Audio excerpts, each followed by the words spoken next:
Uranus is the seventh planet from the Sun and one of the most mysterious worlds in our solar system. Known for its striking blue-green color, caused by methane in its atmosphere, Uranus is unique because it rotates on its side, making it the only planet with an extreme 98-degree axial tilt. This unusual tilt results in bizarre seasons, where one pole experiences 42 years of continuous sunlight, followed by 42 years of darkness.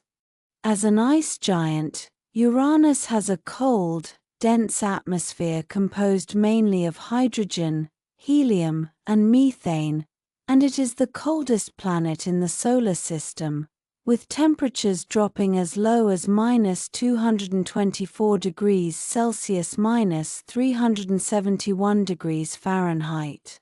Unlike other gas giants, it has faint rings and at least 27 known moons, many named after Shakespearean characters. Despite being discovered in 1781 by William Herschel, Uranus remains one of the least explored planets, with only one spacecraft, Voyager 2, having flown past it in 1986. Scientists are eager to return, as Uranus could hold clues about the formation of ice giants and the early solar system.